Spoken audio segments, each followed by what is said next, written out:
आदाब नाजरीन, मैं फरहा जबीन बसीरत ऑनलाइन में आपका इस्तकबाल करती हूँ। 5 रियासतों में इलेक्शंस ख़त्म हो चुके हैं, उसके नताइज हमारे सामने आ चुके हैं। 4 रियासतों में बीजेपी की सरकार बनने जा रही है, जबकि पंजाब में आम आदमी पार्टी की सरकार बनने जा रही है। इन नताइज से ये बात तो साबित हो गई है कि आवाम में हस्पताल, रोज़गार, तिजारत, कारोबार और मुल्क की तरक्की कोई मायने नहीं रखती हैं। धर्म, ज़ात पात और नफ़रत अंगेज़ फ़िक्रे ही काम कर रहे हैं।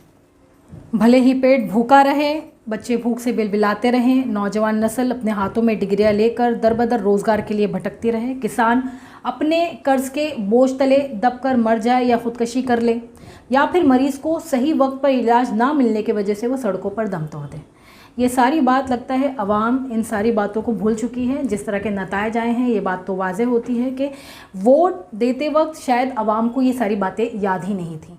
बिलखुसूस कोरोना के ज़माने की अगर बात की जाए, जिस वक्त पेंडेमिक दौर था जिससे पूरी दुनिया जूझ रही थी, हिंदुस्तान के हालात नाकाबिले बयान थे। और बिलखुसूस यूपी की अगर मैं बात करूं तो ना बेड्स अवेलेबल थे, ना सही वक्त पर डॉक्टर्स अवेलेबल थे, ना ऑक्सीजन मरीज़ों को मिल रहा था, जिसकी वजह से सैकड़ों मरीज़ों ने सड़कों पर अपना दम तोड़ दिया था। और इस नाकामी पर सरकार ने पर्दा डालने के लिए लाशें गंगा तक में बहा दी थी। लेकिन लगता है यूपी के अवाम ये सारे हालात को भूल गई थी वोट देते समय, जिस तरह के नतीजे आए हैं और जिस तरह की फिर से जो है बीजेपी सरकार यूपी में आई है। लग तो यही रहा है कि यूपी के अवाम को शायद वो हालात याद नहीं हैं। अब अगर नाजरीन मैं बात करूँ किसानों की, तो किसान मुल्क की सियासत और मईशत का एक बहुत बड़ा फैक्टर है। जिस तरह का किसान आंदोलन हुआ था, जिस तरह राकेश टिकैत ने मुल्क से और ख़ास करके यूपी के अवाम से अपील की थी, जिस तरह का एहतजाज हुआ था और जिस तरह की इन 5 रियासतों में ग्राउंड रिपोर्टिंग हुई थी, उन सब से ये बात तो वाज़ेह हो रही थी कि कोई भी बीजेपी सरकार नहीं चाहता, एक नई तब्दीली चाहता है। और ऐसा लग रहा था उनके बयानात से कि अब की बार जो है बीजेपी सरकार को बिल्कुल उखाड़ फेंकेंगे, लेकिन इसके बिल्कुल बरखिलाफ़ फैसला आया और 4 रियासतों में बीजेपी ने अपने पाँव जमा लिए। अब ये कि 2022 में होने वाले इलेक्शन के जो नताइज, 5 रियासतों में जो होने वाले इलेक्शन के जो नताइज सामने आए हैं, उससे एक बात तो बिल्कुल साफ़ होती है कि जो लोगों की नफ्सियात को पकड़ कर मेहनत करेगा वही कामयाब होगा।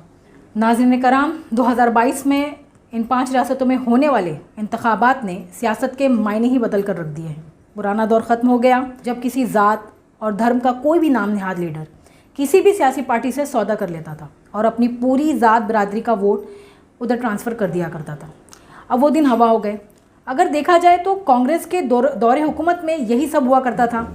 इसलिए जो कोई अपने आप को कौम का लीडर बनाकर पेश करता था, उसके दोनों हाथों में लड्डू हुआ करते थे और कौम वैसी ही फटी पुरानी हालत में बेबस व लाचार। हालांकि अब भी कोई सुधार नहीं आया है, अलबत्ता कौमों की दलाली ख़त्म ज़रूर हो गई है और जिस पार्टी ने इस दलाली को उरूज बख्शा था, आज वो ख़ुद भी दफन होती चली जा रही है।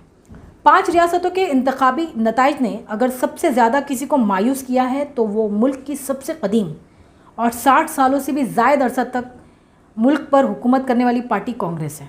ऐसा महसूस होता है कि कांग्रेस आवाम के दिलो दिमाग से बिल्कुल उतर चुकी है और अब कांग्रेस का कोई भी दाव वोटरों को लुभाने में कामयाब नहीं हो पा रहा है।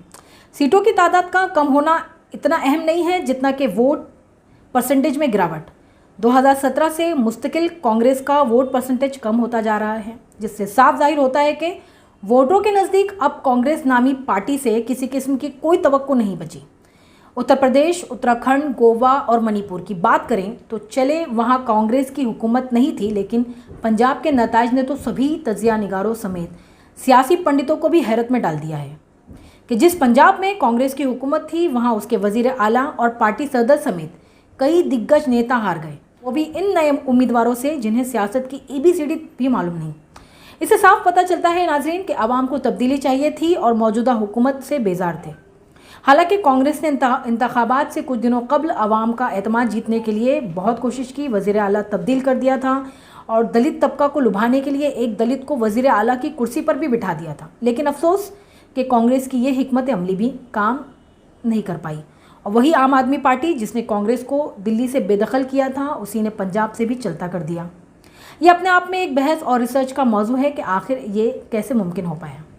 नाज़रीन कराम, नताइज आने के बाद तबसरे और तज्जिए का सिलसिला शुरू हो चुका है। सब अपने अपने तौर पर इस इलेक्शन पर तबसरे और तज्जिए कर रहे हैं। मैं आपके सामने यहाँ पर सिर्फ वोट फ़ीसद के एतबार से तज्जिया पेश करूँगी। इस इलेक्शन में किस पार्टी को कितने फ़ीसद वोट हासिल हुए हैं और वोट शेयर के एतबार से किस पार्टी को फ़ायदा हासिल हुआ है और किस पार्टी को नुकसान हुआ है, आइए देखते हैं। अगर हम उत्तर प्रदेश की बात करें तो उत्तर प्रदेश में 2022 के इलेक्शंस में बीजेपी एक बार फिर सबसे बड़ी पार्टी बनकर उभरी है। हालांकि इसे सीट के एतबार से काफ़ी नुकसान हुआ है, लेकिन अगर हम वोट फ़ीसद की बात करें तो सीट कम होने के बावजूद वोट शेयर में 2% का इजाफा हुआ है। 2017 में बीजेपी को कुल वोट का 40% मिला था, जो कि इस बार 2% बढ़कर 42% हो गया, जो कि एक बड़ी कामयाबी है बीजेपी के लिए। इस तरह अगर हम समाजवादी पार्टी की बात करें तो समाजवादी पार्टी भले ही हुकूमत बनाने की दौड़ में शामिल नहीं हो सकी, अलबत्ता उसकी सीटों की तादाद भी बड़ी है और वोट परसेंटेज में भी अच्छा इजाफा हुआ है। 2017 में समाजवादी का वोट शेयर 22% था, जो कि 2022 में बढ़कर 33% हो गया और सीटों की तादाद में भी अच्छा खासा इजाफा हुआ। इस एतबार से देखा जाए तो समाजवादी की कारकर्दगी दीगर पार्टियों के मुकाबले बेहतर ही रही।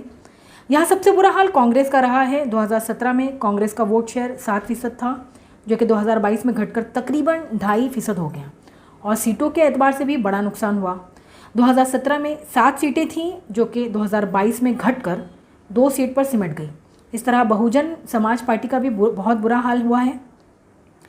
बहुजन पार्टी की बात करूं तो 22% वोट शेयर कम होकर 12% पर पहुंच गया। अलबत्ता छोटी छोटी पार्टियों का ज़बरदस्त फ़ायदा हुआ है, जिसमें समाजवादी इत्तेहाद में शामिल RLD और बीजेपी इत्तेहाद में शामिल अपना दल को हर एतबार से फ़ायदा हुआ है। चलते चलते बताती चलूँ कि ओवैसी साहब की पार्टी मजलिस का भी वोट फ़ीसद बढ़ा है। 2017 में 0.24% था, जो कि 2022 में बढ़कर 0.49% हो गया, यानी आधे का फ़ायदा हुआ है। नाजरीन, अगर हम पंजाब की बात करें तो यहाँ का सारा हिसाब किताब भी उलट पुलट हो गया है।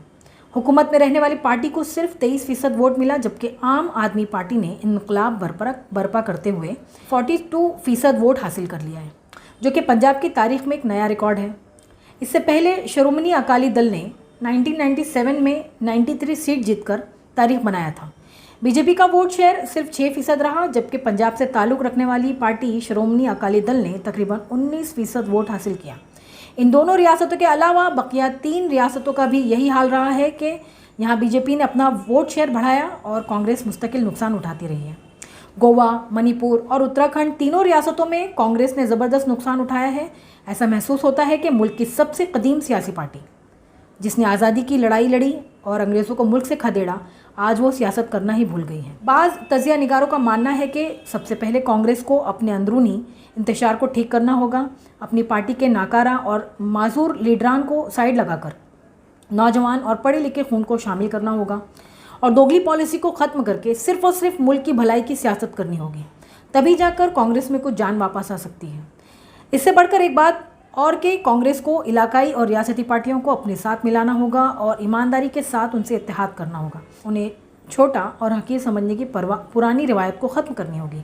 मुल्की सतह पर ऐसी तमाम सियासी जमातों को अपने साथ मिलाना होगा जो नज़रियाती तौर पर हिंदुत्ववादी के ख़िलाफ़ हैं। तभी जाकर कहीं कुछ कामयाबी हासिल हो सकती है, वरना कांग्रेस भूल जाए कि इक़्तिदार क्या चीज़ होती है और हुकूमत किस चिड़िया का नाम है। अब ये कि नाज़रीन, तमाम सेक्युलर पार्टीज़ को इस मुल्क को बचाने के लिए, इस मुल्क की जमहूरियत को बचाने के लिए और गंगा जमनी तहज़ीब को बचाने के लिए एक झंडे तले साथ नीचे आना होगा और इत्तेहाद से काम लेना होगा। इस तरह की ताज़ा तरीन खबरों के लिए, मज़ीद मालूमात के लिए हमारे चैनल बसरत ऑनलाइन से जुड़े रहिए। हमारे चैनल को सब्सक्राइब कीजिए, लाइक कीजिए, शेयर कीजिए, अच्छे अच्छे कमेंट्स कीजिए। हमारे फेसबुक पेज को लाइक कीजिए, हमारे ट्विटर हैंडल को फॉलो कीजिए। शुक्रिया, खुदा हाफिज़।